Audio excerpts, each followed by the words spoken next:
estar dando clases presenciales y ya pronto ocurrirá, pero bueno, no quería dejar de pasar, de dejar de, digamos, de estar presente, como si hubieran sido normales el desarrollo de las clases. Muchas gracias, Roberto, por tus palabras. A mí lo que quiero destacar de ahí es la importancia de un programa colectivo. Yo soy un hombre de escuela y un hombre, el otro día que presentábamos una nueva etapa de nueva doctrina penal, soy también un hombre de revistas, estoy muy consciente de las cosas que he recibido, de esa tradición que arranca con Jofré, sigue con Vélez Maricón, tiene Mayer, no solo el maestro recordado y querido, sino un punto de síntesis prácticamente de todo lo que se había producido en el siglo XX y que ahora a nosotros nos pone en el desafío de hacer lo que se hace en el contexto de una escuela, que es tomar lo que han hecho los mayores como un piso y ser fieles a su propio espíritu y tratar de innovar conociendo lo anterior. No se puede innovar si no se conocen las ideas, la historia de las ideas, las tradiciones, y en eso creo que estamos todos de acuerdo. Mar del Plata tiene una escuela procesal que es, digamos, uno de los centros de producción dentro del país, así que contento de poder participar en digamos, en este momento. Saludos a los participantes, que algunos los pude ver, vi gente amiga, algunos tengan paciencia si ya me han escuchado otras veces, pero bueno, también hay que reiterar algunas ideas. La idea de hoy es trabajar sobre un tema que, fíjense ustedes que es puntual, no digo que haya sido, no haya sido tratado, ha sido tratado muchas veces, pero no se le suele dar la importancia que tiene en términos de configuración de todo el proceso. Además, en la práctica de todo el proceso penal, de todo el proceso de América Latina, de los nuevos sistemas acusatorios, está generando problemas. La acusación no es un hecho antecedente del juicio solamente, es un hecho en el cual se produce una especie de punto focal de concentración de muchos temas centrales del sistema de garantías y, por otra parte, su control, que se ha debilitado tanto, que a veces por razones meramente de una eficiencia mal entendida se lo deja pasar. Tenemos muchos problemas con el modelo de control. Entonces, mi idea es hoy que trabajar, plantear algunas ideas alrededor del problema de la acusación y el problema del control de la acusación y tratar de esclarecer algunas ideas o ponerlas a debate para que, como bien decía Roberto, modifiquemos algunas prácticas que luego se traslucen en juicios orales en las cuales el juicio va perdiendo significado, va perdiendo intensidad, va perdiendo significación cultural, que es un problema grave para una América Latina que no tiene una larga tradición de juicio. Para eso, para poder entrar así en el tema más específico, técnico, hay como 3 presupuestos que quiero destacar nada más, que son centrales en el entendimiento, en la configuración de un sistema acusatorio. El primero es la cuestión de hecho. Digamos, la cámara para que me vea yo. No me voy digamos, no es que voy a discutir el problema de las cuestiones de hecho y derecho, es un tema en cierto modo agotado, sino ¿salgo por ahí o no? voy a cuesta que se van metiendo y uno se distrae, sino que la perspectiva de hecho, el concepto mismo de hecho es el centro sobre el cual gira todo el sistema de garantías. Es decir, la cuestión de hecho es la piedra de toque de la calidad del litigio, de la calidad del juicio, y es también uno de los elementos centrales en la configuración teórica de la comprensión del derecho procesal. Miren que inclusive en los países anglosajones, el sistema anglosajón, Me refiero que sale acá, de acá. Sí, por eso sale bien, de acá arriba. Claro. Tenemos Perdón, autores como Twining. Alberto, discúlpeme. voy a tener que volver a mutear a todos y usted habilite su micrófono porque la gente no nos respeta.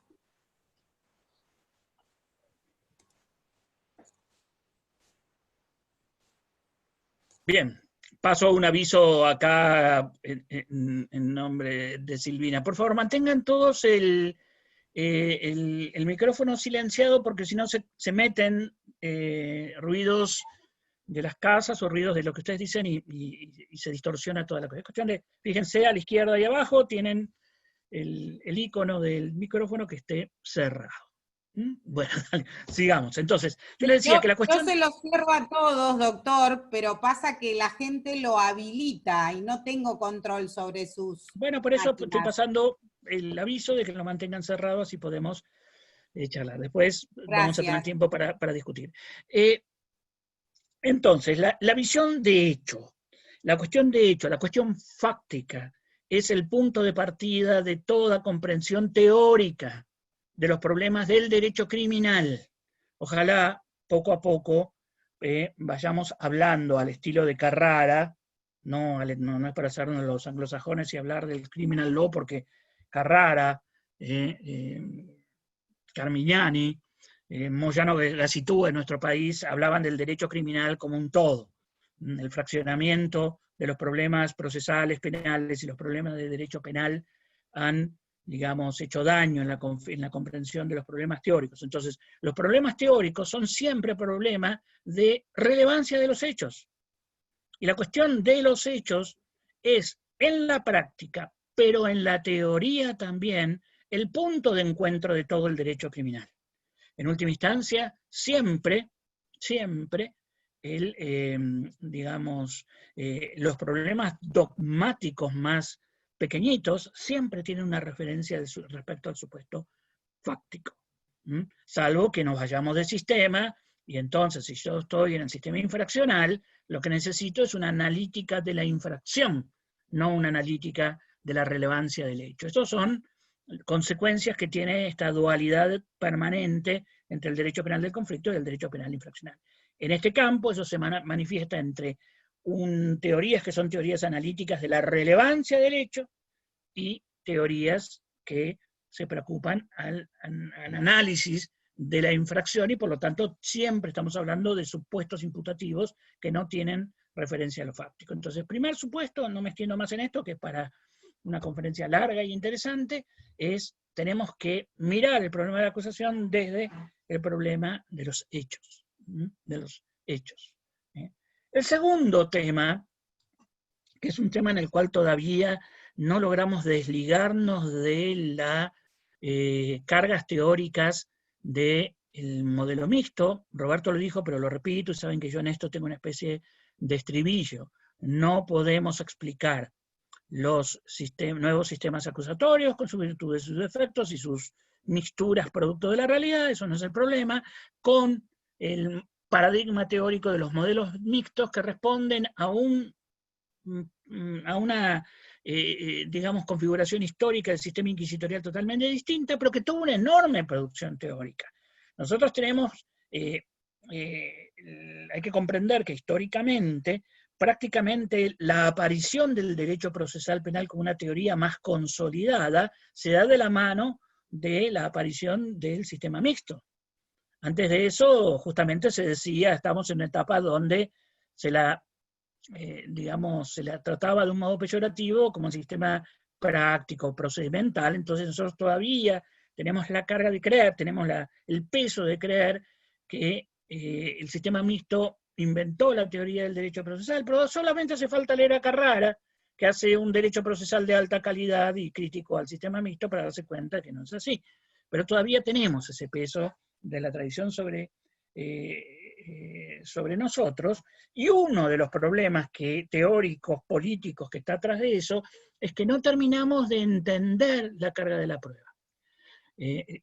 Justamente el principio de inocencia, o sistema acusatorio, que es lo mismo, porque el sistema acusatorio significa un sistema basado en el principio de inocencia, o principio de inocencia significa que va a existir un sistema acusatorio, es un sistema procesal totalmente, de un modo radical, basado en la carga sobre el acusador. Carga del acusador, y el concepto de carga ustedes todos lo conocen, que significa algo muy simple, es decir, que el acusador no va a conseguir lo que quiere, es decir, no va a poder lograr que el juez le autorice su pretensión punitiva si no cumple obligatoriamente con ciertos requisitos, que puedan ser requisitos formales, lo que llamamos carga de postulación, requisitos de prueba, de verdad, carga de la prueba, y otras formas nuevas que se están discutiendo, la carga argumentativa, bueno, no importa, pero básicamente tenemos las cargas de postulación y las cargas de prueba como los dos grandes ejes que tienen más impacto en la práctica. Pero el sistema acusatorio es estricto en cuanto a eso. Yo siempre digo que algo que deberíamos asumir como una práctica concreta es la comprensión de que toda sentencia de condena no es otra cosa que la admisión total o parcial de la acusación. Esto en derecho civil se hace. Un juez civil, cuando dicta una sentencia, discúlpenme lo que me han escuchado porque insisto en esto, pero es muy concreto, un juez civil cuando dicta una sentencia dice, admito total o parcialmente la demanda y por lo tanto hago lugar a la pretensión del actor, total o parcialmente, lo condeno a esto. Esa estructura es la misma que en penal, más estricta aún, porque no admitimos en penal que todas las discusiones sobre cargas dinámicas de la prueba, etcétera, etcétera, etcétera, todo el debate que hay en procesal civil que debilitan el problema de la carga de la prueba, pase a penal porque el sistema acusatorio es rígido en eso.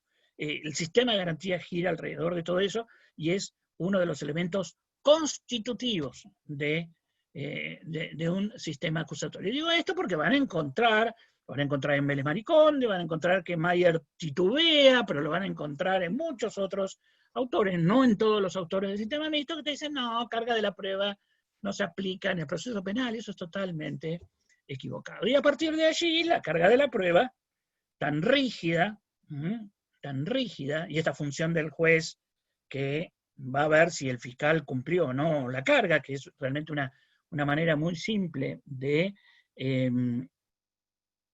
comprender los nuevos sistemas acusatorios, se va a materializar de un modo eminente, central, en la acusación. La acusación es el momento donde las cargas del sistema acusatorio se tienen que materializar de un modo total y completo. No, en el juicio es el desarrollo de esas cargas, pero ya están expresadas en la acusación. Por lo tanto, la acusación no es de ninguna manera en un sistema acusatorio un acto menor, un acto de segundo nivel.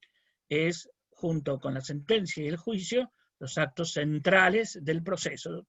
Después vienen otros muy importantes, como la admisión del caso, etcétera, etcétera, etcétera. Bien.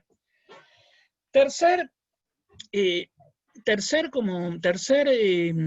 idea preliminar a esto que estamos hablando es la comprensión constitucional del sistema de garantías en el sentido de la inviolabilidad de la defensa en juicio.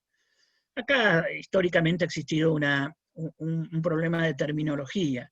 Si le llamamos al principio de contradicción, si le damos al principio de contradicción el carácter del principio fundante, o usamos inviolabilidad de defensa del juicio, que es la palabra constitucional, como la que tiene el sentido más amplio. Yo, por preferencias lingüísticas nada más, por preferencias de claridad en la exposición, prefiero llamarle a lo que dice la Constitución principio de contradicción y dejar la palabra defensa para cuando hablamos de un elemento específico que surge de esa contradicción, que es la defensa penal efectiva como garantía específica. Otros lo usan en un sentido distinto. El mismo Mayer lo usa en un sentido distinto, pero no hay una disputa conceptual, sino más bien una disputa de palabras y claridades expositivas. Lo cierto es que en un nivel muy básico de nuestro sistema de garantías aparece la contradicción o la inviolabilidad de la defensa en juicio como un derecho al imputado. Es decir, aun cuando hablamos de principio de contradicción, no estamos hablando de bilateralidad, es decir, que es la conjunción de la tutela judicial eficaz con los derechos de defensa, es otro problema, eso sea bilateralidad, pero si hablamos de contradicción o inviolabilidad de defensa, como quieran, estamos hablando del derecho y la capacidad que tiene que tener el imputado para contradecir todo, absolutamente todo, sin ningún tipo de resquicio, lo que va a utilizar el acusador para fundar su pretensión punitiva. No es una idea muy compleja y debe ser expresada de un modo simple para darle potencia en el litigio. Yo creo que también es un problema de claridad de la teoría que tiene que evitar todos aquellos rebuscamientos que luego se transforman en prácticas confusas o ambiguas. Hay que tratar de hacer un esfuerzo de claridad y de simplicidad para fundar a partir de allí prácticas claras, donde siempre el juego de la realidad se vuelve gris, que sea la ambigüedad de la realidad no tiene por qué ser alentada encima por la ambigüedad de las teorías. Bien, de esta visión del principio de contradicción, y con esto es el tercer presupuesto, nada más punto que pongo como introducción, van a ser lo que se conocen como los derechos de información del imputado, sobre los cuales la Corte Interamericana de Derechos Humanos tiene una jurisprudencia y ha fijado estándares muy altos sobre los derechos de información, del conocimiento de las causas de detención, derecho digamos, de la prueba que hay en contra, la información que hay que darle al abogado, etcétera, etcétera, etcétera. Para quien le interese esto, hay una investigación que hemos hecho con el profesor Cape y Morandé, otros profesores, una investigación hecha en Europa y en América Latina sobre todo este conjunto de estándares que se llama la defensa penal en América Latina. Bien, este conjunto de derechos de información van a luego materializarse en el concepto que rige fundamentalmente la acusación, que lo conocemos como certeza de la acusación. La acusación es el acto en el cual el acusador tiene que poner sobre la mesa todo lo que luego va a tener que utilizar en el juicio. Y no puede haber sorpresas acá. Esto lo conocemos como la garantía, una gran garantía, sobre la cual hay que insistir mucho, porque es una garantía histórica, las formulaciones más antiguas de las garantías tienen que ver con esto, similar a decir, me van a juzgar en un juicio público, pero donde la acusación es cierta. No, pues también podrían hacer un juicio público, oral y público, con estas acusaciones, que desgraciadamente hay en la práctica de inclusive muchos sistemas acusatorios, donde hay una ambigüedad, zonas grises y errores que son muy grandes. Por lo tanto, el concepto que rige todo el problema de la acusación lo conocemos como la garantía de certeza de la acusación. Esta garantía de certeza de la acusación se va a descomponer en distintas exigencias respecto de la acusación como acto procesal. El primero de todos ellos es lo que llamamos la acusación completa. Y en esto es una idea simple, y si uno todavía gasta tiempo en formularla, es porque nuestros sistemas procesales no la quieren admitir, y porque ha habido ciertas discusiones doctrinales que todavía son confusas alrededor de esto. ¿Qué es una acusación completa?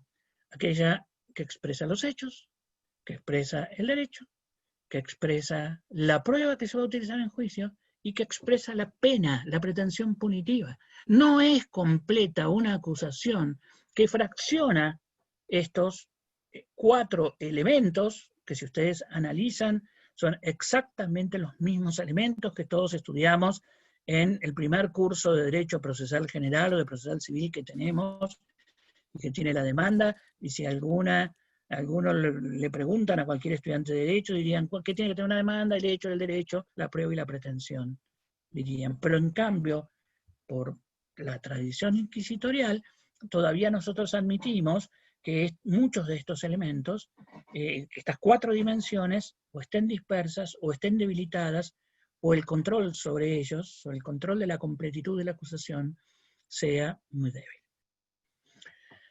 Volvamos sobre los 4 elementos, brevemente, porque hay muchos problemas alrededor de cada uno de ellos. Primero, la acusación tiene que ser completa respecto de los hechos. Y ustedes me dirán, ¿esta es una idea sabida? Sí, es una idea sabida, pero es una idea que todavía no ha logrado fundar una práctica clara, y muchísimas acusaciones tienen una descripción de los hechos que es absolutamente insuficiente. Cuando yo describo los hechos, obviamente voy a tener que, tengo siempre el núcleo de los hechos que son penalmente relevantes, y luego tengo algunas descripciones satelitales, que son los hechos que son relevantes en tanto yo lo voy a utilizar en un modelo de prueba indiciaria. Pero bueno, eso es otro problema más específico, que no quiero distraerme por ese lado. Pero el núcleo son los hechos relevantes, los hechos penalmente relevantes, y el problema que tenemos es que los abogados y la enseñanza del derecho no nos enseñan a narrar los hechos. Pero narrar los hechos no es porque los abogados seamos tontos que no saben narrarlos, porque uno después va a los asados y a grandes cuentistas, todos narran. En la vida cotidiana narramos bien los hechos, bien o mal, digamos, pero cuando entramos al ejercicio del litigio, ya no podemos narrar los hechos, y por eso los cursos de litigación, el primer ejercicio, la primera enseñanza es narrar adecuadamente los hechos. ¿Contra qué compite una adecuada narración de los hechos? Contra una práctica muy antigua, que es la narración del expediente. Entonces, en las acusaciones lo que se hace es se narra el expediente, como si el viejo relator le leía al juez, que no había leído el expediente, qué es lo que tenía el expediente en términos de situaciones de hecho. Entonces, vamos a tener primero una narración con una secuencialidad que no es la secuencialidad de la vida real, sino la secuencialidad de las actas. Usamos para narrar los hechos el lenguaje de las actas, metemos elementos que tienen que ver con la percepción de los distintos sujetos, que es algo que después se determinará. Es decir, tenemos fuertes deficiencias en la narración de algo tan simple como el hecho. Yo creo que el hecho, como la certeza de la acusación, está vinculada a un principio de altísima importancia política, que es el principio de congruencia, es decir, esto que decía, la sentencia no es otra cosa que la admisión total o parcial de la acusación. Eso es el principio de congruencia. El juez va a decir sí, no, cumplió con todas sus cargas, la admito o no la admito. Eso es la restricción más fuerte que tiene, el impacto más fuerte que tiene el concepto de certeza de la acusación. Entonces, esta narración de los hechos tiene que estar completa, absolutamente completa. Alguien dirá, bueno, pero las leyes permiten la ampliación de la acusación. Sí, pero hay que ser muy cauto con eso, porque la ampliación de la acusación, primero que siempre se han puesto ejemplos de manual que son muy claros, pero después se la utiliza para creer que la ampliación de la acusación es la ruptura del principio de completitud de la acusación.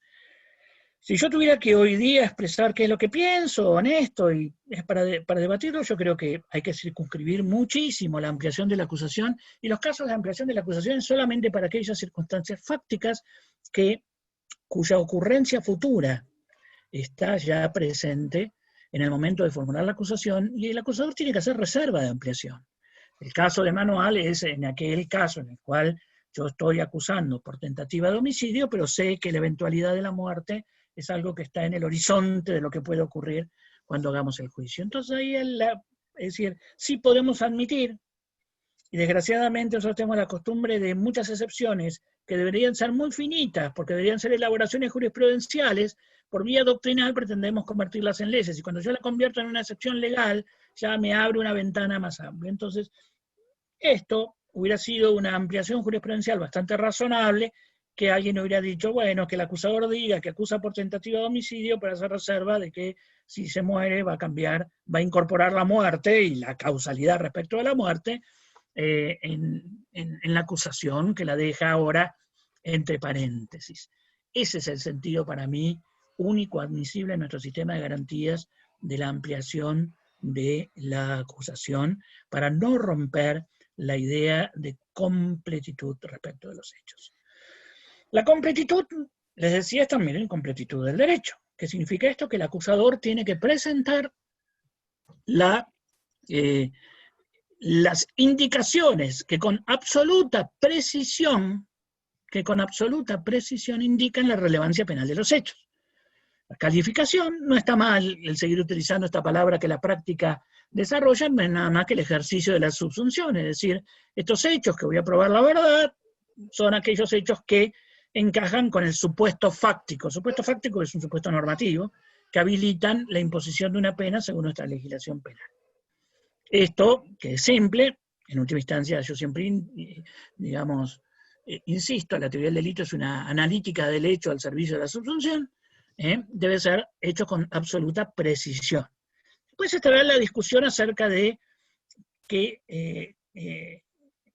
tanto juega el iuria curia novit. Hoy en general estamos pensando que rompemos la idea de completitud de la acusación si los jueces pretenden seguir aplicando el iuria curia novit como nos decían antiguamente, en términos de que el juez no está habilitado a, que el juez no tiene por qué estar restringido por las calificaciones de las partes. En realidad, la única razón que se puede admitir que ya no es un problema de iuria curia novit, sino un problema de nulidad, es decir, de vicios in iudicando, es decir, aquellos casos en los cuales el juez puede advertir que hay una nulidad en la calificación que se ha hecho por X razones, porque el hecho no está vigente, porque hay una inconstitucionalidad, por lo que fuera. Bueno, en esos casos, en realidad... Anda al baño a hacer pis. En realidad, eso no me lo dicen a mí, ¿no? Bueno, en realidad... Disculpe, doctor, es incontrolable, ¿sí? Bueno, no importa, es como con una clase que estamos, relajémonos, si estamos todos en aislamiento, cuarentena, así que no nos vamos a amargar por eso. Si llega a volver a suceder, es nuevamente mutear a todos y usted se vuelve a habilitar solito. Bueno, y si no, nos tomamos un poco de risa y listo. Entonces, lo que le decía es que esto de la completitud respecto del derecho también plantea muchos problemas modernos. Si tuviera que expresar mi idea así livianamente, diría que la rigidez es igual que la que existe respecto de los hechos. Si hay estos casos que serían una anticipación del vicio injudicando, en realidad quien tiene que plantear esto no es tanto el juez de juicio, sino el juez de control de la acusación. Entonces volvemos ahí, que en tanto se debilita el control de la acusación, digamos, se debilita la calidad o se resiente la calidad del juicio. ¿Puede el juez de garantías, que por otra parte es un juez con otro tipo de facultades que la del juez del juicio, plantearle a las partes que litiguen acerca de una calificación alternativa? Sí, porque eso forma parte del control de oficio de las constitucionalidades que le admitimos. Bien entendidas, en el sentido de que el juez no es que escucha a las partes, se encierra en su despacho e inventa una nulidad y sale. No, el juez le tiene que decir a las partes, miren, esa calificación puede ser muy incorrecta al punto de poder invalidar luego la sentencia. Discutan sobre esto. Discutan, como pasa con cualquier garantía, es decir, todo el control de oficio que le reconocemos al juez de garantías, distinto es el control que le reconocemos al juez de juicio, que ahí lo que puede hacer es no valorar, digamos, ahí hablamos de invalorabilidad, pero dentro de la teoría de la invalidez de las formas procesales, el juez ahí podría plantearlo. Ya en el juicio, ya las calificaciones vienen hechas y derechas, y por lo tanto, vuelvo a decir que esto será objeto luego de la admisión o no de la acusación según los jueces crean, y si es jurados, una parte los jurados y la otra parte el juez. Esto en cuanto a la segunda parte de la completitud, que es la completitud que tiene que ver con el derecho. Si todo el mundo entiende que no afecta el problema de la completitud las calificaciones de delitos menores, de las calificaciones de delitos menores que pueden estar incluidas por una cuestión de concusión dentro de la calificación principal. Pero tampoco es cierto que pueda haber una calificación alternativa del mismo nivel. Es decir, yo, pues, es verdad que puedo, digamos, dentro de la misma estructura básica de los hechos, ir yendo hacia abajo en calificaciones, por si algún elemento luego me fracasa, eso no rompería la completitud, porque juegan como círculos concéntricos, pero no plantearle diciendo, y mire, esto puede ser robo o puede ser defraudación, si fuera un caso de apropiación con abuso de confianza. No, porque son equivalentes, elija, juegue, se tiene que imputar correctamente. Bien, la tercera dimensión de la completitud, que forma parte de la certeza, es la indicación de las pruebas. Para indicar las pruebas, el análisis que se hace cuando yo analizo, ahora lo vamos a ver cuando hable el segundo requisito de certeza de la acusación, que es la acusación fundada, pero lo que es imposible de sostener es que yo pueda cumplir con la completitud de los hechos, con la completitud del derecho, y después hablar del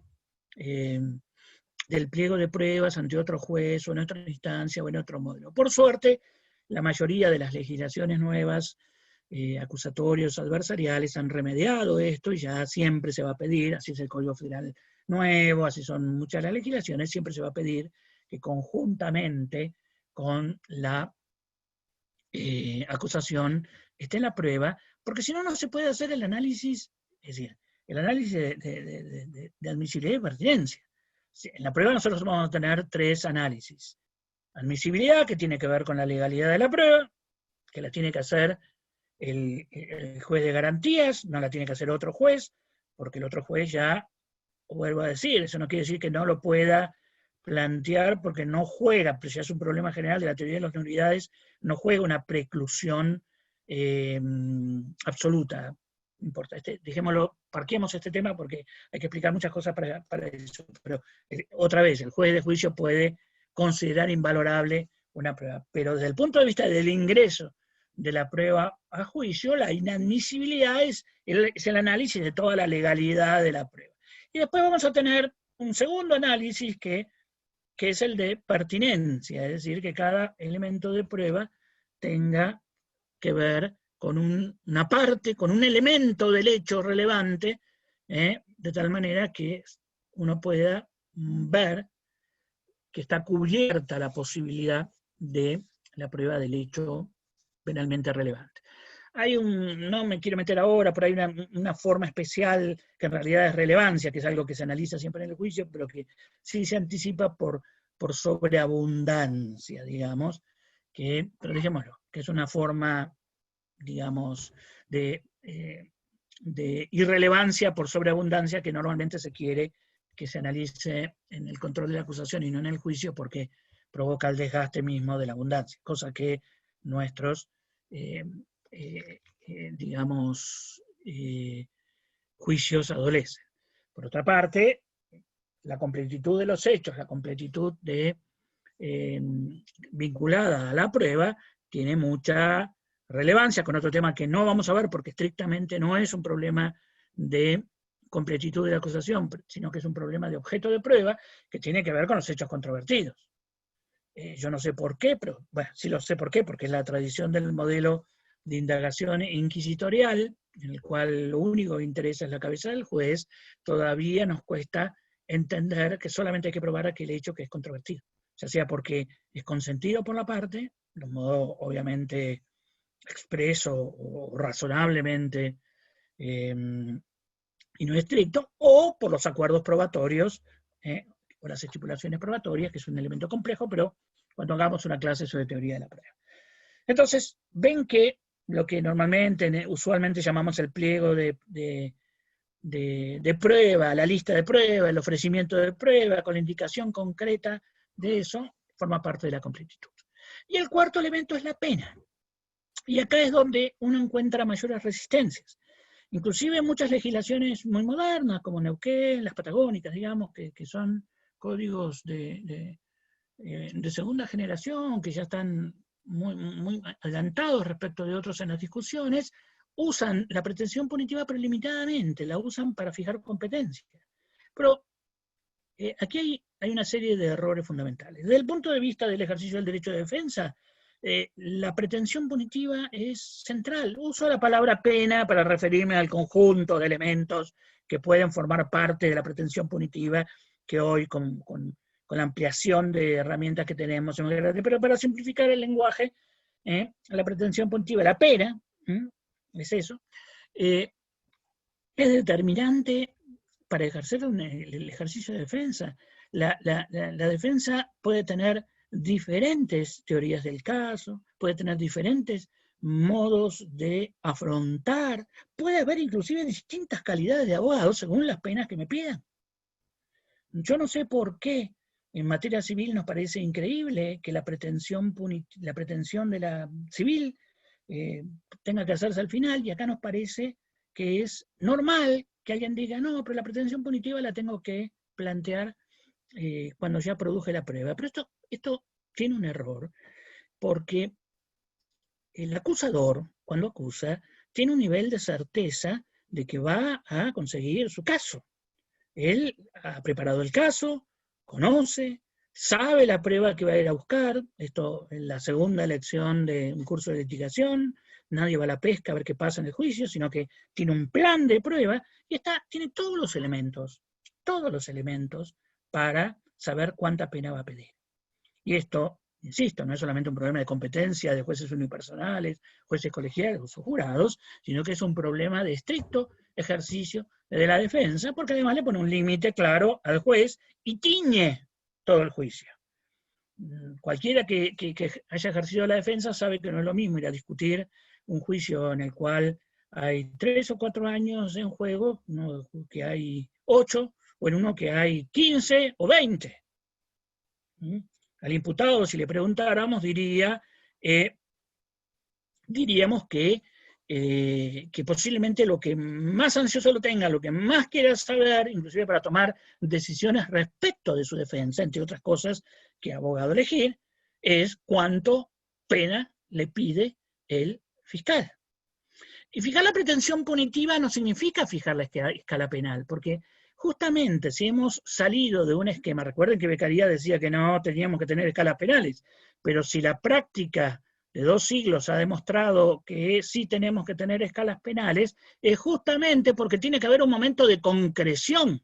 Y el momento de concreción de las escalas penales no es la sentencia, porque entonces sí todo se vuelve arbitrariedad, sino que el momento, o el alegato final, sino que el momento de concreción de la pena respecto de la escala penal es el momento de la acusación. Así que fórmulas tales como la pena que le corresponda según el Código Penal, o la que vuestra señoría o los jueces estimen correspondientes, etcétera, etcétera. De hecho, también uno de los elementos que hoy día estamos requiriendo dentro de la calidad del litigio es que el defensor tiene que tener claro cuál va a ser la prueba que se va a utilizar para la medición de la pena, para la determinación de la pena, ya sea que no exista cesura del juicio, en los casos como en federal, que la cesura del juicio es obligatoria, o en los casos en jurado, donde la cesura también forma parte de la estructura del juicio por jurados.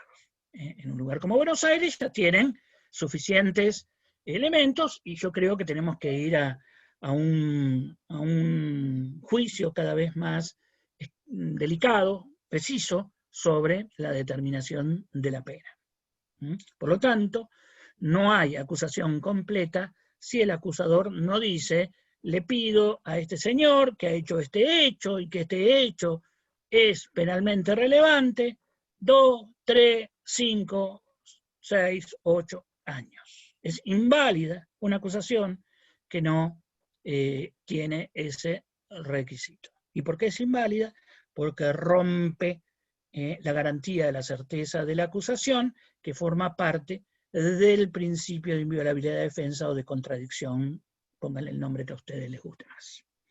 Esa es la línea argumental que yo tengo, y hay una práctica que tenemos que remediar muy concreta. De la certeza, por eso terminamos, podríamos seguir, hay muchos vericuetos alrededor de esto, pero esas es las líneas estructurales de lo que llamamos la completitud de la acusación. La segunda dimensión de la garantía de certeza de la acusación es lo que llamamos acusación única. Y la acusación única tiene también distintos niveles.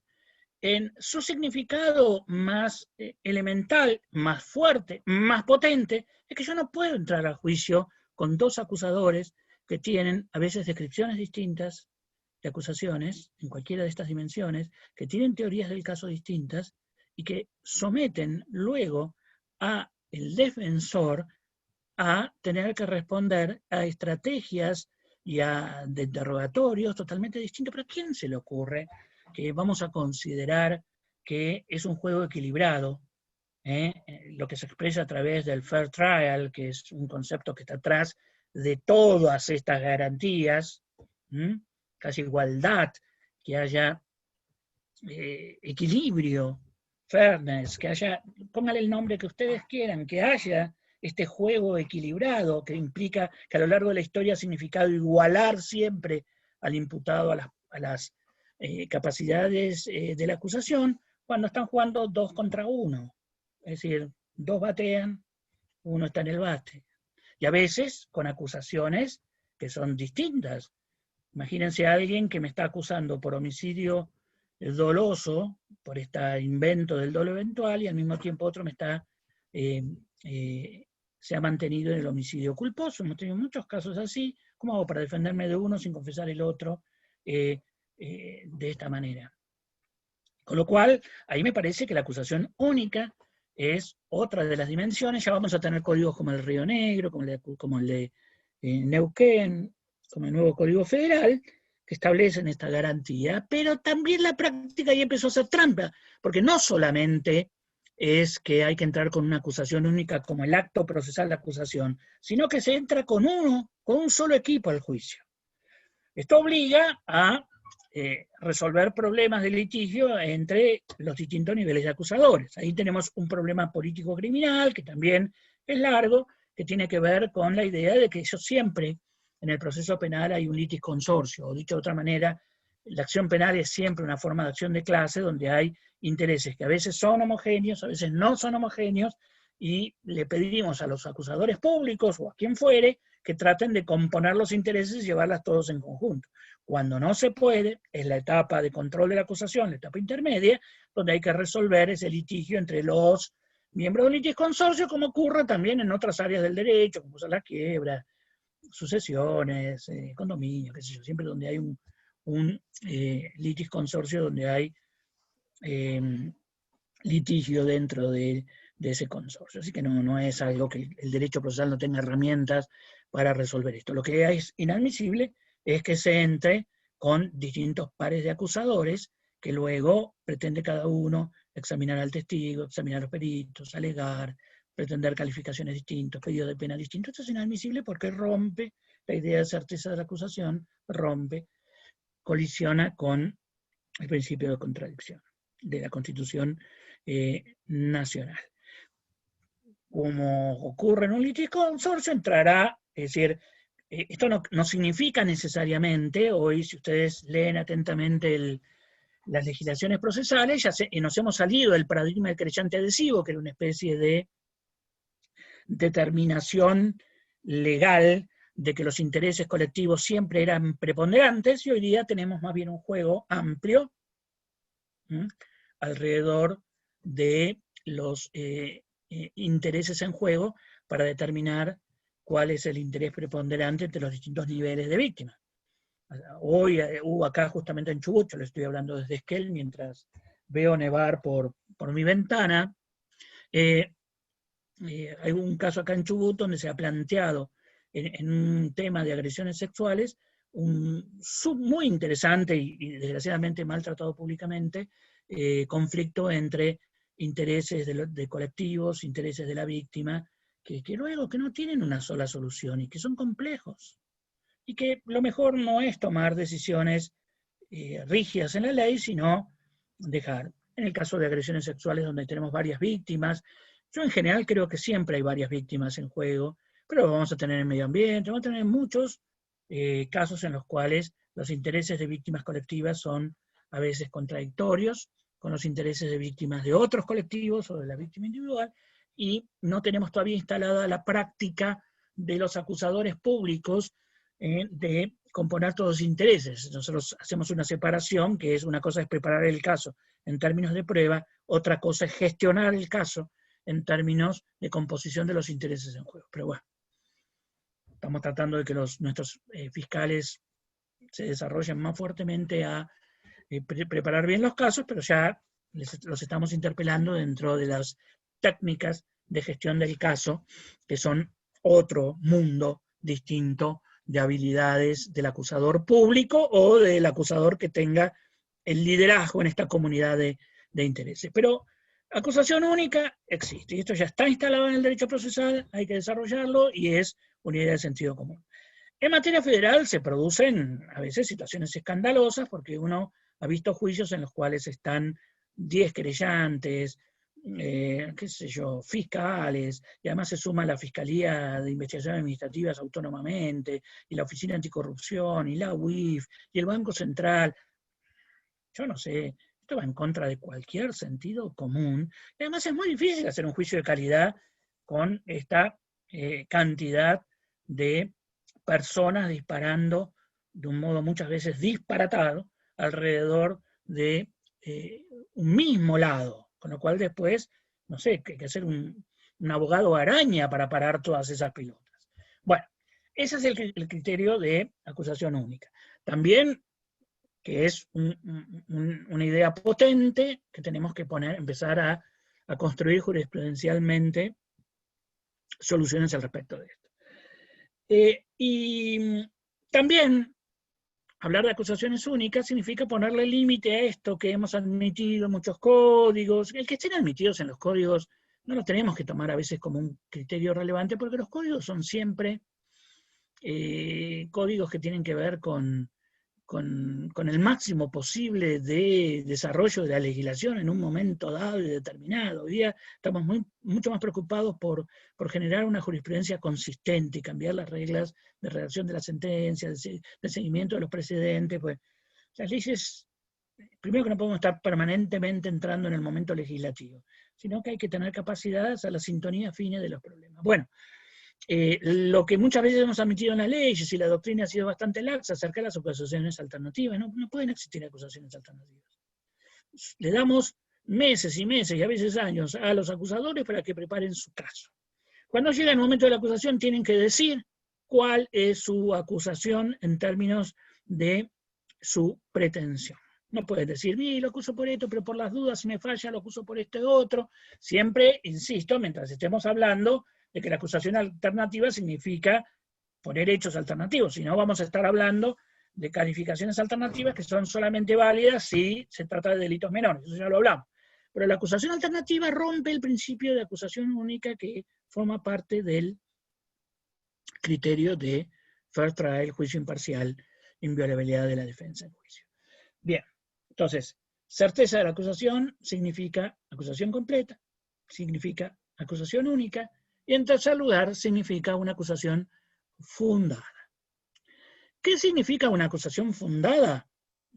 Obviamente no puede significar una acusación fundada que la acusación está sustentada en prueba que se ha producido durante la etapa preparatoria, porque durante la etapa preparatoria no se ha producido ninguna prueba, salvo cuando yo utilice los mecanismos habilitados de anticipo de prueba, que es una forma de cadena de custodia especial para ciertos casos, pero son excepciones.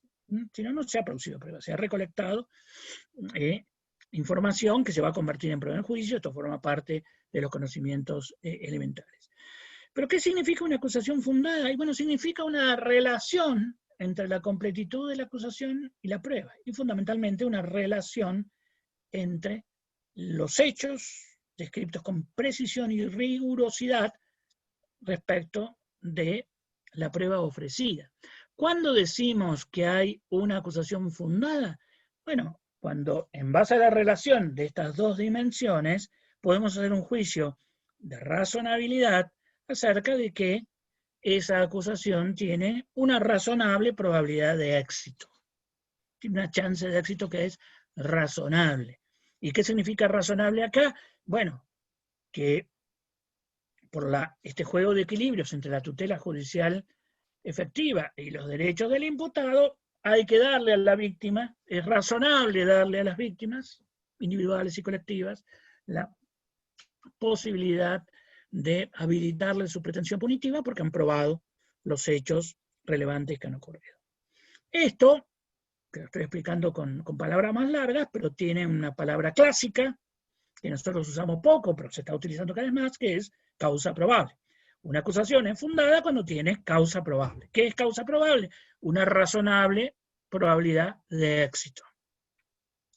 ¿Cómo se juzga esta razonable probabilidad de éxito? Bueno, ahí ya entramos con problemas. Sin ninguna duda, el juez del control no puede hacer un análisis de relevancia de la prueba en sí mismo, pero sí puede hacer un análisis de chances, digamos, como se hacen en muchas dimensiones de la vida social.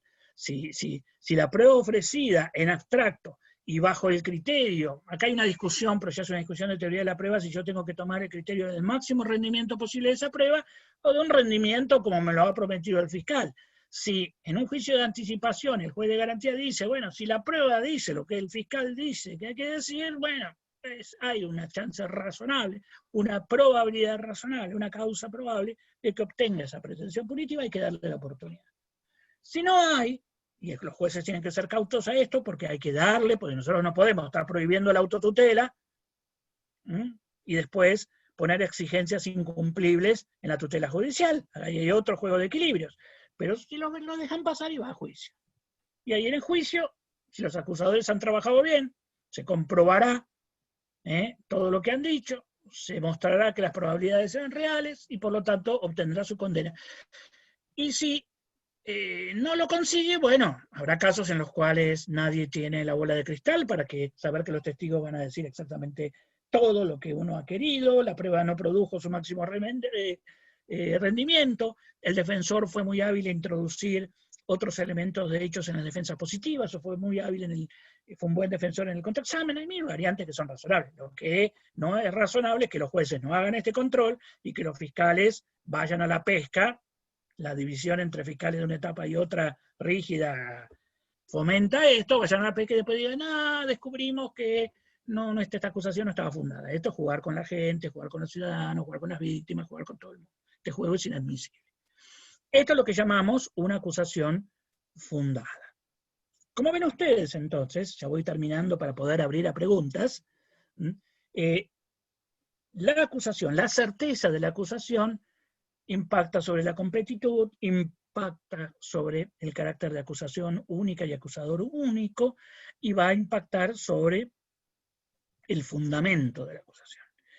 Para que todo este control de la garantía de la certeza de la acusación tenga sentido, los sistemas procesales, y esto quizás no fue advertido claramente, han construido una etapa especial, lo que en los sistemas mixtos se llamaba el mérito de la instrucción, que después pasó a llamarse la etapa preparatoria, y que ahora llamamos la audiencia de control de la acusación, pero siempre se ha llamado la atención sobre la importancia de este momento. Fíjense la importancia de este momento, que incluso en la tradición juradista de algunos países, no estoy diciendo con esto que tengamos que dar este paso ahora, se entiende que el segundo gran momento de participación del jurado es el momento de la acusación, del control de la acusación, de la audiencia preliminar, con lo que se conoce como el gran jurado. Algo que estaba en el proyecto Florentino García, que en el proyecto de Código Penal de 1890 y pico se hablaba acerca de esto, es decir, ideas que muestran que no estamos ante un momento de trámite rápido hacia el juicio oral. Después podemos discutir si en algunos casos menores, o si las partes pueden acordar y pasar directamente al juicio, pero por ahora lo importante es que haya un adecuado control, porque si no el juicio se vuelve un juicio tedioso, largo, y se pierde este momento del control, donde además el juez de garantías no es un juez tan precavido, por ponerle el nombre, que el juez de juicio. El juez de juicio es un juez, y quizás por la necesidad de construir este modelo de juez, donde pone la espalda para atrás y mira si el acusador cumple sus promesas, sus cargas. Ese es el juez de juicio, y por lo tanto no está interviniendo. Pero ese no es el mismo juez de garantías, como tampoco va a ser el juez de recursos igual. El juez de garantías es un juez con más manejo, porque es un juez que está tratando de que las garantías se cumplan positivamente, no es solamente un juez reactivo, es un juez que se entiende que tiene lo que se llama case management, es decir, que puede tener un control más activo en los plazos, que puede tener un control más activo en el cumplimiento de todas las garantías. El case management como facultad del juez es algo que se construyó más que nada en los países anglosajones. A veces la traducción nuestra como dirección del proceso hace una reconversión inquisitorial de este concepto, pero no es lo mismo. Nunca estamos pensando en un juez que suple las actividades de la parte, pero que no deja que la preparación sea un simple juego en privado, menos en penal, sino que va estableciendo. Y dentro de estas cosas, dentro de estos controles, le permite plantear un montón de circunstancias en las cuales tenemos que mejorar los hechos controvertidos, mejorar la garantía, depurar la producción de juicios. Uno ve juicios que son increíbles, donde nadie objeta que el allanamiento se hizo de un modo legal, pero después tienen que ir todos los policías y nadie se pone a pensar el costo social, el costo del juicio. Uno no entiende por qué los juicios duran tanto en nuestros países cuando a veces no se está discutiendo nada, no se entiende qué es lo que se está juzgando. Yo digamos, obviamente no digo que lo confrontemos con la televisión, que por eso es televisión, lo único que digo es que a veces uno ve series que en 3 minutos se entera, se logra expresar lo que se está discutiendo, y a veces uno ve juicios acá que lleva 2 o 3 horas y todavía no se enteró de qué es lo que se va a juzgar, y cómo, y con qué. Bueno, entonces, ahí hay una práctica de ejercicio de la abogacía que tiene su nudo, tiene su punto neurálgico en el control de la acusación, que por eso cada vez estamos diciendo que sea una audiencia importante, una audiencia no formalizada, una audiencia donde de ninguna manera los jueces de la garantía tienen que estar pidiendo que se produzca la prueba como se produce la prueba en el juicio, pero que sí tiene todos estos componentes técnicos que permiten que luego se aumente la calidad del juicio. Bueno, estos entonces básicamente los elementos que quería exponer sobre la acusación, sobre su control, sobre las modalidades y sobre la importancia que tiene esta garantía de la certeza de la acusación como base de la calidad del juicio. Luego va a ser la apertura del juicio, un viejo acto procesal que viene de los romanos, de lo que llamaba la fórmula de juicio, el que va de alguna manera a señalar con claridad que esa acusación es admisible, o repara, o resuelve todos estos litigios, y evita que esto sea discutido nuevamente, y le da bases de calidad al juicio. El juicio oral es una herramienta de enorme valor institucional en la sociedad, que la estamos subutilizando, y esto le hace mucho daño a la cultura de legalidad y de paz y de tolerancia de una sociedad, pero que requiere todo este trabajo previo que muchas veces encontramos instrucciones preparatorias, preparaciones del caso que duran meses y meses y meses, y luego el control de la acusación se pretende hacer de un modo muy superficial. Bueno, estas eran las ideas que quería compartir. Ahora esperaremos las preguntas. Muchas gracias.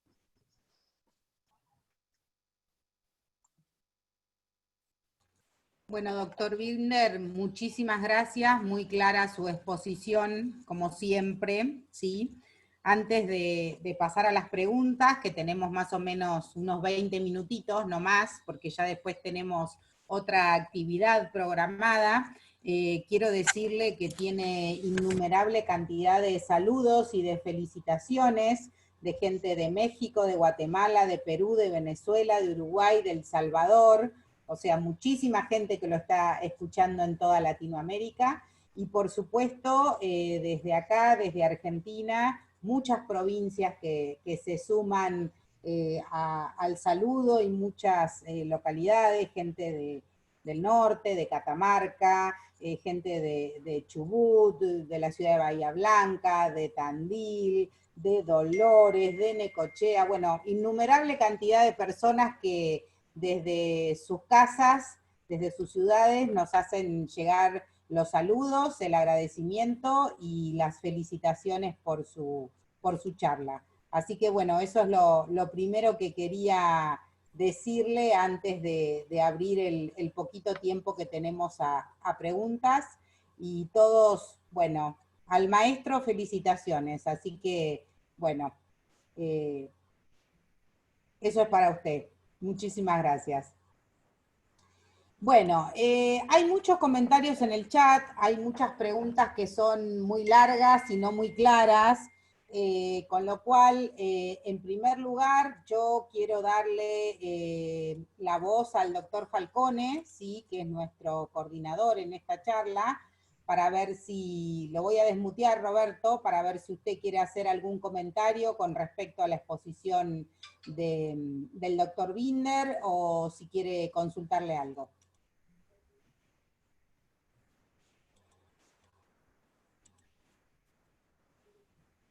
Adelante, Roberto. Sí. Bueno, me encantó la charla, profesor, me encantó. Lo que vi es que es ya muy estricta la visión del principio de correlación entre la acusación y el fallo, que prácticamente no se admite un cambio de calificación porque el cambio de calificación encubre un cambio de los hechos. Lo que le quiero preguntar, quiero ser corto para que los demás también puedan preguntar, es lo siguiente. ¿Le da alguna chance, profesor, al fiscal para que en el alegato de apertura pueda plantear una acusación alternativa, o directamente en el alegato de apertura ya tiene que decidirse por una teoría del caso? No, de ninguna manera puede plantear acusaciones alternativas en el alegato que no estén antes en su escrito de acusación. La acusación es lo que le marca eso. La acusación no estrictamente refleja toda la teoría del caso. La teoría del caso es un concepto bastante difuso, más vinculado a la práctica, que tiene obviamente un momento de selección de los hechos, un momento que tiene que ver con todos estos elementos que hablamos sobre la acusación, que son los inmodificables. Dentro de esa base inmodificable va a haber un momento estratégico y retórico que se expresa en el alegato inicial. Por ejemplo, normalmente, digamos, ya vamos a tener planificada la producción de la prueba, pero no estrictamente, la teoría del caso puede ponerle muchos énfasis a ciertos elementos que no están en la acusación como acto procesal. Por ejemplo, yo puedo construir toda mi teoría del caso acerca de la importancia que tiene y la relevancia que tiene para resignificar todos los hechos el motivo. Eso en el escrito de acusación no va a salir tan claramente, y sí aparece en el alegato final, pero no modifica nada de los supuestos fácticos, ni de nada, porque son momentos estratégicos, retóricos que se ven en el caso, que se ven en el alegato inicial, donde la teoría del caso va a tener luego que ver con la producción de la prueba. Pero todos los elementos necesarios para que el defensor pueda hacer su propia planificación y pueda desarrollar su propia teoría ya están establecidos con antes. Es decir, que en sentido estricto una acusación alternativa no puede estar en el alegato. Hay dimensiones de la teoría del caso, sobre todo los elementos estratégicos, retóricos, que van a aparecer en el alegato inicial, como puede ser el énfasis o el pivot sobre alguno. Muchas veces un fiscal sabe que si él logra probar fuertemente, claro y de un modo contundente, como digo, el motivo, esto tiñe toda la producción de la prueba. Por lo tanto, eso lo va a señalar cuando elabore su teoría del caso en el alegato inicial. Pero no puede modificar los elementos estructurales de ninguna manera.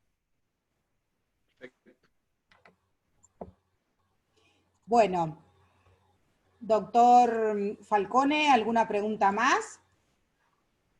No, tengo muchas para hacerle, pero no, sí, yo quiero hay un montón de gente que está anotada y tenemos pocos minutos, ¿no? Que pregunten otros. Además Roberto me llama un día de esto y nos ponemos a charlar por un Zoom las 20.000 cosas que vivimos charlando. Así que no, pero no, muy linda la charla y muy clarificadora. en un tema que es muy complicado, muy clarificadora.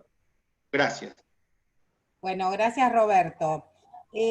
Jorge Enrique López Mirosevich, sí, ha pedido la palabra, así que veo que ya tiene su micrófono habilitado para hacer una consulta, doctor. Adelante, Jorge. Muchas gracias. Doctor, es un honor escuchar sus charlas, siempre tan sencillo y profundo. Pertenezco al Colegio de Abogados de Rosario, provincia de Santa Fe, y mi tema es la cuestión de los derechos de incidencia colectiva respecto de la constitución de querellante por cuestiones de derechos de incidencia colectiva.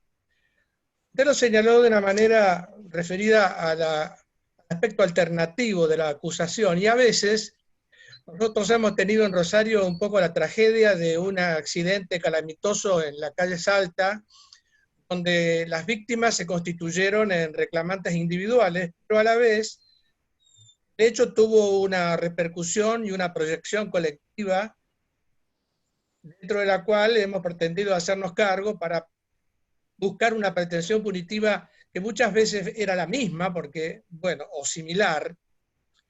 Bueno, a ver, no quiero decirle yo mi pensamiento, le quiero preguntar a usted, cuando resaltó el aspecto de la acusación alternativa, ¿qué sucede cuando, sin llegar a la conversión de la acción penal, que el fiscal la abandone y sea el querellante quien la recupere, sino que subsistan ambas situaciones procesales y que el fiscal tenga como pretensión basarse en el bien jurídico protegido, que sería la cuestión individual, digamos, de las personas fallecidas,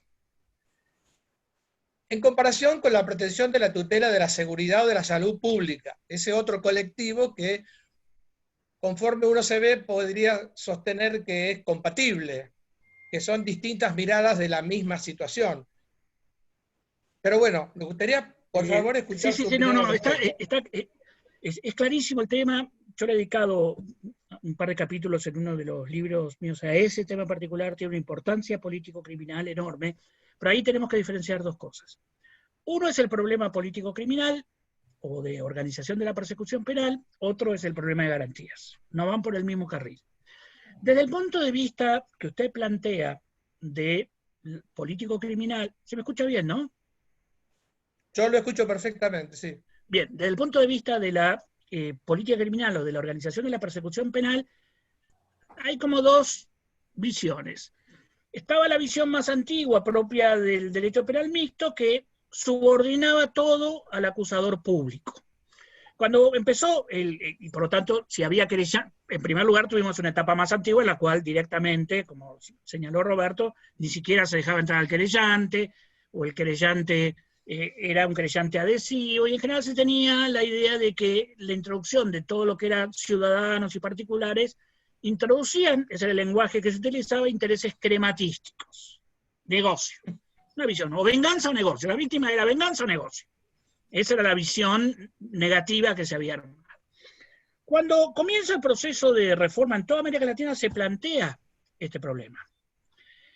¿Y cuál era la experiencia latinoamericana específica? Que uno tomaba toda la historia latinoamericana y los grandes impulsores de los intereses sociales, medio ambiente, corrupción, derechos humanos, elijan ustedes el que elijan, habían sido los ciudadanos, no los fiscales.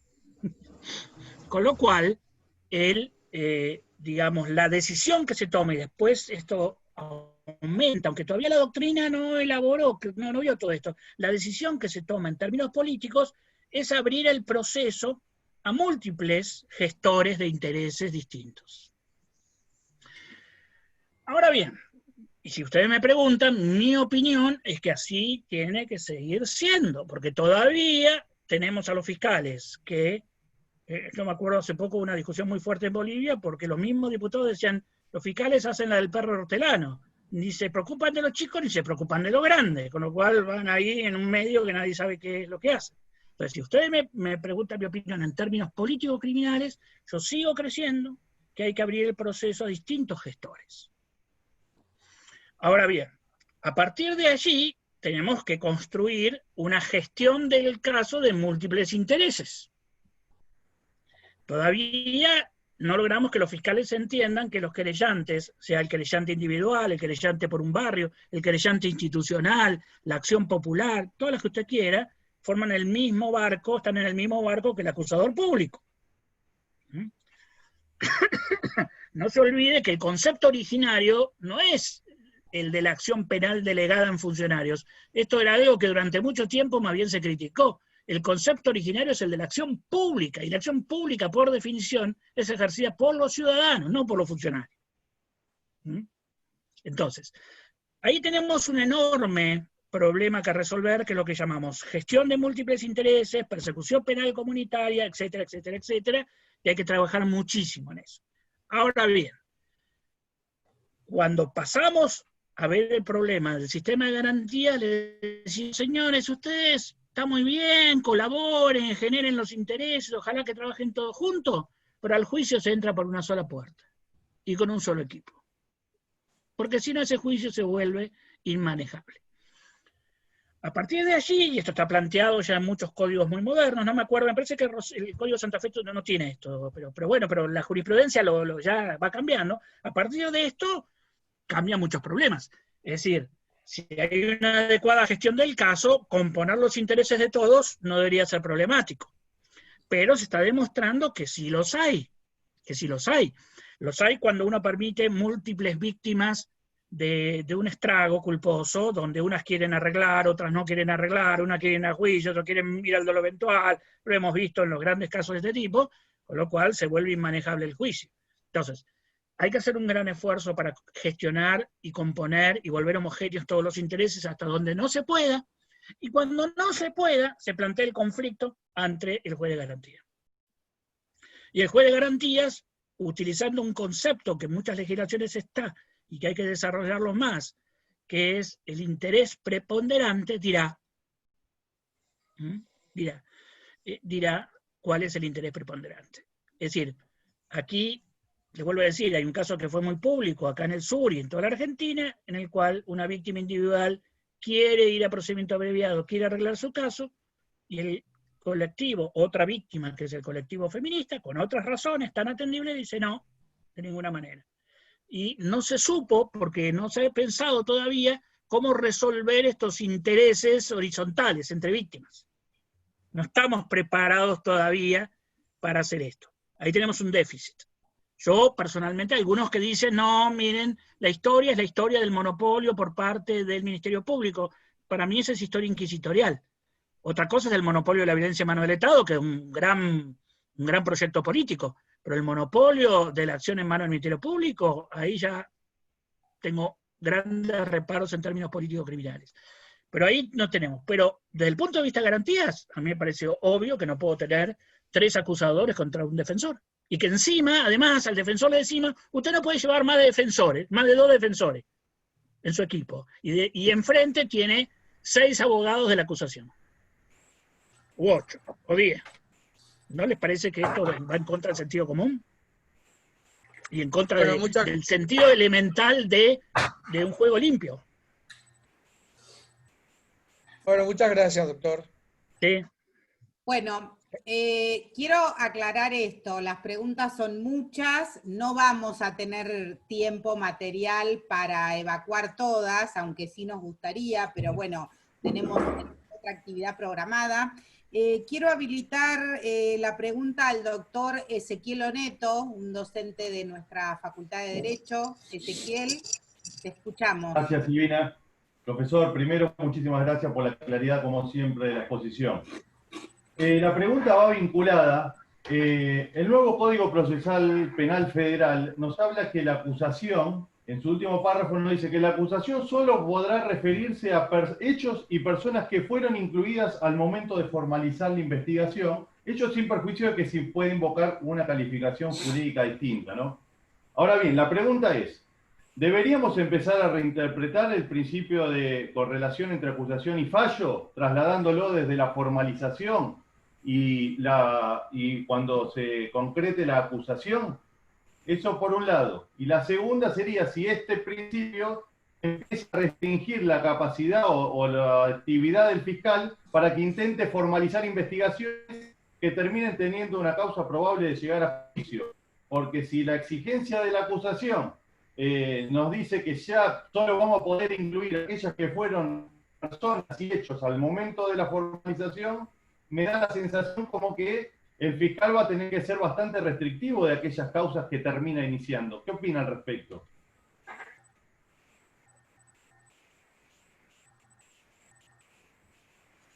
Está silenciado, profesor, Alberto, perdón. Está silenciado. Sí, Otra vez se silenció. que hacen preguntas muy complejas que voy a tratar de ir lo más prontamente al punto, y si no, discúlpenme si dejo algunas hilachas, porque las respuestas no son tan simples. El principio de correlación entre la acusación y la sentencia debe ser estricto y cada vez más estricto, porque eso es un sistema acusatorio. Ahí no tengo ninguna duda y tenemos que ponernos firmes, pero no es el mismo principio el que rige la acusación y la formalización. No es el mismo principio. No podemos hacer una extensión de lo mismo porque entonces la preparación del caso se vuelve casi imposible.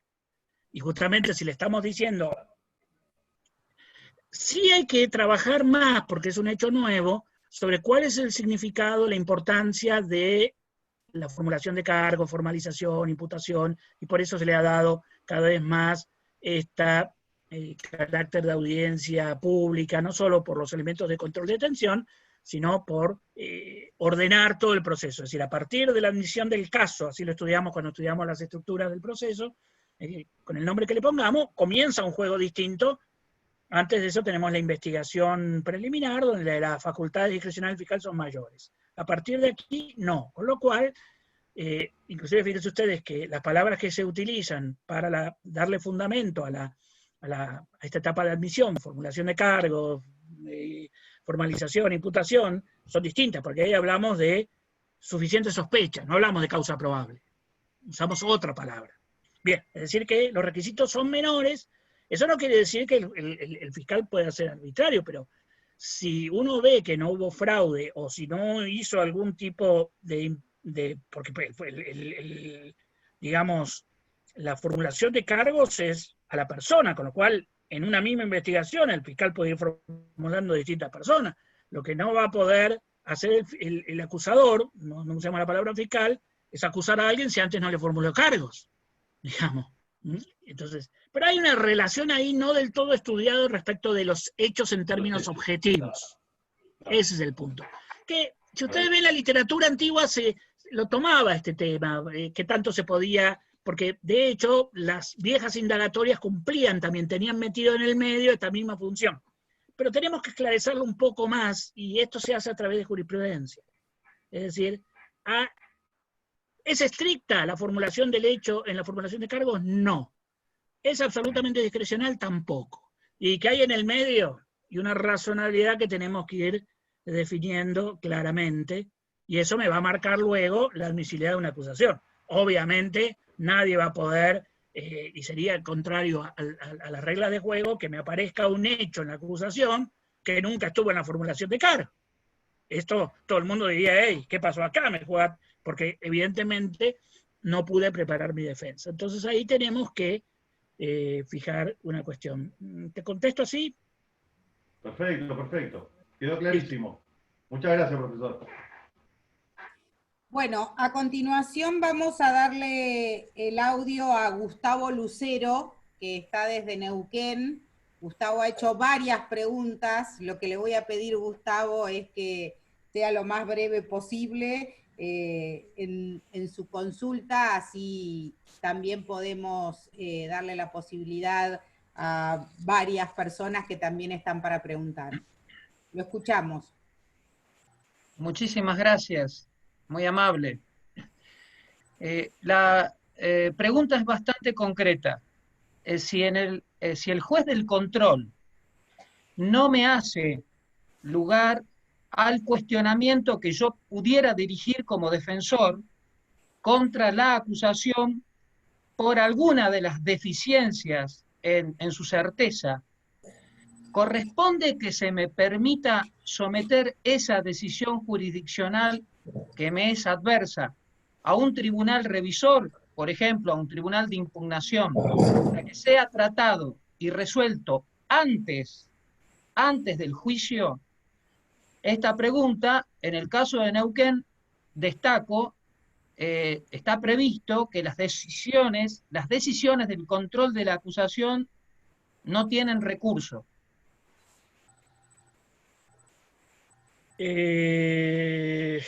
Hola Gustavo, primero, ¿cómo andás? El punto está en que no hay una respuesta única. Es un problema de diseño en base a, si uno tuviera que tomar una decisión de diseño general, diría, bueno, no, porque todo es subsanable en el juicio, pero eso no es tan cierto. Si aplicamos la lógica de la impugnación antigua, que esto significa ir para arriba, este tipo de cosas, ahí otra vez uno encuentra razones de progresividad y economía procesal para decir no. Pero con los nuevos modelos de revisión de decisiones que son puntuales y en ciertos casos donde puede haber una disputa muy fuerte sobre la legalidad de una prueba central, o puede haber una disputa muy fuerte sobre una calificación que es ilegal o inconstitucional, yo habilitaría prudentemente estos tipos de revisiones rápidas, como Neuquén tiene, donde rápidamente va a dar una revisión a dos jueces más del colegio, ese tipo de cosas. Lo que tenemos que evitar es la impugnación vertical, larga, compleja, de ese tipo. Pero yo no cerraría totalmente. No me parece que haya una cuestión absolutamente de principios que permita responder en términos absolutamente generales, en el sentido de sí o no. Sino que hay ciertos casos que tendríamos que ver de una revisión horizontal con otros dos jueces, de una decisión que puede ser muy arbitraria, de un juez de control, se puede habilitar. Eso sería, y tendríamos que después dedicarle más tiempo para ver cuáles sí, cuáles no.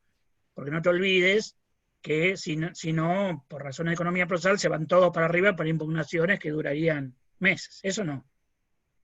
Pero alguna cosita así. A ver, los sistemas procesales tenemos que también aprender que se regulan con una buena jurisprudencia. Una jurisprudencia respetuosa de los precedentes y clara en sus argumentaciones. Y hay sintonías finas que las podemos resolver. Porque vos después, si lo que vos me planteás significa que en la ley vamos a poner todas las decisiones de la etapa intermedia van a ser impugnables, ahí te digo no. Ahí te digo no. ¿Me explico? ¿O logro ser lo suficiente? ¿Logro ser claramente balbuceante en este tema? Sí, muchas gracias Silvina y un abrazo grande, Alberto. Dale. Bueno, muchas gracias Gustavo. Gonzalo Uzcamaita. No, muchísimas gracias. Un saludo desde La Paz, Bolivia. Profesor Binder, qué gusto escucharlo y realmente es satisfactorio que podamos unirnos en este tipo de eventos. Una pregunta y volviendo a la anterior pregunta que hacían los colegas. Si bien sabemos que la acusación es la base del juicio, y si en el hipotético caso de que existan varias acusaciones, una acusación fiscal, una acusación particular o un querellante particular, en el desarrollo del juicio, el juez debería tomar, pienso yo, ambas acusaciones para poder emitir un fallo final. Sin embargo, en muchos casos no sucede esto, vulnerándose el principio de congruencia. En su opinión, distinguido profesor, ¿estaría vulnerándose además del principio de congruencia esa correlación que debería existir entre el momento de presentar la acusación y el fallo final? ¿Cuál sería su opinión, distinguido profesor? Bueno, es que si hay dos acusaciones en el juicio, no sé cómo se respeta el principio de congruencia, salvo que sean idénticas.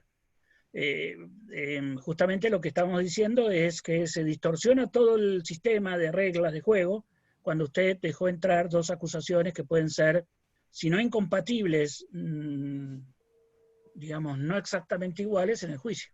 Ahí ya no hay remedio. El remedio tiene que estar antes. Porque claramente el juez no va a tener que elegir una. El juez no puede sentenciar o hacer la composición de las dos al final, eso sería muy extraño. Es muy extraño, así que por eso esto hay que remediarlo antes. Gracias, gracias. Marcos Fuentes Rojas me está pidiendo la palabra también para hacer una consulta. Te escuchamos, Marcos. Discúlpenme que esto no es que haga propaganda Coca-Cola, sino que no tengo un vaso. Buenas tardes, profesor Binder. Desde Chile le hablo. Profesor, nosotros en Chile tenemos un problema o dos problemas muy grandes. Uno es una institución llamada reformalización, que permite al fiscal modificar la imputación incluso hasta antes del cierre de la investigación y adecuar a ese hecho la situación de la acusación, por lo que puede tener a una persona durante el plazo investigativo 2 años investigándolo por un delito A y acusarlo por un delito B, modificándolo incluso horas antes del cierre. Desde su perspectiva, desde la perspectiva de un control de la imputación, ¿esa institución genera problemas en un control de la acusación por parte del juez de garantía? Sí, totalmente, porque la etapa preparatoria es una etapa. La organización del proceso penal tenemos. La investigación preliminar, que el fiscal puede manejarla, tiene más libertades, pero cuando formuló cargos o formuló la imputación, entramos en un juego donde se está jugando para que el fiscal termine de preparar su acusación, y por eso le damos más herramientas, como las medidas cautelares y ciertas formalizaciones de prueba que las puede hacer recién después de la formulación de cargos, pero se está preparando la defensa también. La etapa preparatoria no se le puede aplicar la lógica de la vieja instrucción, no es lo mismo. Por lo tanto, yo, como les decía, no aplicaría de un modo espejo, reflejo, el principio de congruencia entre la acusación y la sentencia a la relación entre la acusación y la formulación, pero esto no quiere decir que se pueda hacer lo que ustedes señalan y tienen como defecto en Chile, porque esto es romper claramente el juego. Puede haber pequeñas variaciones entre la formulación, porque durante la etapa preparatoria algunas circunstancias no centrales del caso fueron agregadas, sí, pero yo no puedo modificar la estructura central de mi caso. Eso rompe las reglas de juego, genera indefensión, va en contra de lo que nosotros llamamos inviolabilidad de defensa del juicio, principio o derecho a contradecir. Esto hay que afinarlo, pero así formulado como tú me lo formulas, no es admisible de ninguna manera, y el defensor tenía que decirle, es un cambio de imputación sorpresiva. Toda la etapa preparatoria tiene una razón de ser. Nada, en el proceso penal nada puede ser sorpresivo. No hay sorpresas, no puede haber sorpresas. Cada vez que un juez, alguien dice, me sorprendieron, el juez abre los ojos. Para eso lo tenemos al juez. El juez de garantías es un juez anti-sorpresas. No hay sorpresa. La sorpresa está aborrecida por el sistema procesal. En todos los sentidos. Inclusive, fíjense que esto a veces le pone limitaciones a la defensa. No es que la defensa puede sorprender con la producción de prueba o con las estrategias de defensa del acusador también. Entonces, tal como tú me lo estás relatando, es una práctica sorpresiva del fiscal que entra dentro de lo que conocemos como prácticas de mala fe. Más allá de que haya variaciones, puede haber variaciones, puede haber ciertos elementos, puede haber cambios temporales, puede haber ciertas cosas pero la estructura básica del hecho no puede ser alterada, para eso tuvo la investigación preliminar. Ahora, si vos tenés un fiscal irresponsable, que formuló cargos simplemente sin pensar, y luego se da cuenta que sus hechos no le permiten fundar una acusación que tenga una chance, no lo puede hacer, salvo que se trate de hechos que están contenidos en la formulación inicial. Sí puede hacer siempre recortes para menos. Okay. Puede tomar una partecita de la formulación y tomarla y convertirla ahora en el centro. Puede cambiar las estructuras, pero ven que todo esto es como que nunca lo hemos estudiado, en el sentido de que lo que antes aparecía en la formulación como un hecho accesorio, el fiscal lo convierte en principal. Y puede hacerlo ahí, sí, pero siempre que no sea sorpresa. Y por eso no tenemos el juez de garantía. Tenemos un juez cuya tarea es evitar todas estas cosas. Y lo llama al fiscal, lo mira al fiscal y dice, estás cambiando el juego. Entonces, esto hay que estudiarlo más. Y esta relación entre acusación y información de cargo hay que investigarlo más. ¿Te contesto? Bueno, Alberto, voy a tomarme el atrevimiento de elegir una pregunta más, porque ya hace 2 horas que estamos y estamos en tiempo. Santiago Gabriel Márquez Gauna, ¿sí? Santiago, habilito tu voz para que nos hagas la pregunta. Te escuchamos.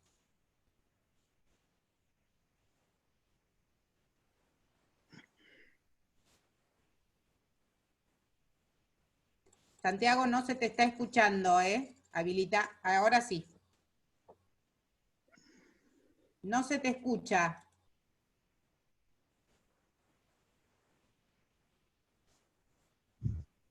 ¿Ahora? Ahora sí. Nos estamos cruzando entre lo que usted hace y lo que yo hago y nos estamos muteando. Yo te estoy habilitando la voz y vos estás manejando tu propia máquina. Eso pasa. Buenas tardes, Alberto, ¿cómo estás, profesor? Gracias.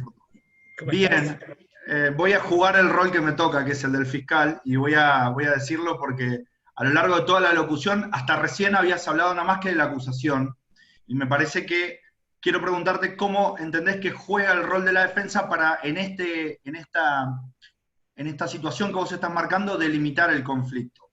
Y me refiero a que yo vengo pensando hace un tiempo, y quiero escuchar qué pensás de esto, de que es necesario que en estas audiencias de control haya una teoría del caso de la defensa para que podamos definir el objeto de la controversia y de esta forma hacer mejores juicios. Pero si bien es cierto que la garantía es para limitar el poder del Estado, y eso estamos todos de acuerdo, y que la acusación tiene que cumplir con todo lo que vos decís, ¿no te parece que sería también necesario que el juez de garantías controle la existencia de una defensa efectiva a través de la existencia de una teoría del caso de la defensa, y así poder realmente trabar la litis, como dicen los civilistas, decir, bueno, a ver, ¿qué va a discutir, señor defensor? Dígalo ahora. Es un pensamiento que tiene que ver con, solo le pedimos al fiscal, que está bien que se lo pidamos porque estamos limitando, pero me parece que hay que empezar a pensar que le vamos a pedir al defensor también para hacer un mejor juicio, que es lo que creo. Quiero saber qué pensás de este tema. Bien. En primer lugar, yo insisto que estamos usando la idea de teoría del caso, que por otra parte no es una idea muy precisa, y es una idea que estamos importando, y que es una idea muy vinculada a la práctica de un modo muy genérico. Otra vez volvemos con el tema de las sorpresas. El fiscal tampoco presenta su teoría del caso cuando presenta la acusación, pero sí presenta las bases de los hechos, las bases de la prueba, y las bases de la calificación. Sí, la defensa tiene que presentar las pruebas que va a utilizar, y en ese sentido no hay sorpresas, las tiene que presentar y esto está claro. La defensa sí va a introducir una defensa positiva, es decir, si va a introducir hechos, no solamente criticar los hechos de la acusación, tiene que introducirlos ahí también. Pero eso no quiere decir que tenga que desnudar la teoría del caso. Digo, volviendo al ejemplo que les ponía, puede ser que la defensa, si es una defensa crítica, negativa, gira alrededor de ciertas debilidades del fiscal que no tiene por qué exponerlas en ese momento. Eso lo va a poner cuando empiece el juicio. Pero va a poner su prueba y cuando se trate digamos, no es que el defensor tiene que ir ahí en la audiencia preliminar y decirle, yo le voy a criticar al acusador porque su prueba de que la cosa en realidad era ajena es muy débil. Eso no tiene por qué decirlo, que va a ser por ahí un elemento central de su teoría del caso en el alegato. Lo que le pedimos al defensor es que diga cuál es la prueba, y que cuando se trata de defensas positivas, por ejemplo, si el defensor va a introducir una discusión sobre inimputabilidad, que no está en la acusación, o si va a introducir otro hecho, sí los tiene que poner ahí.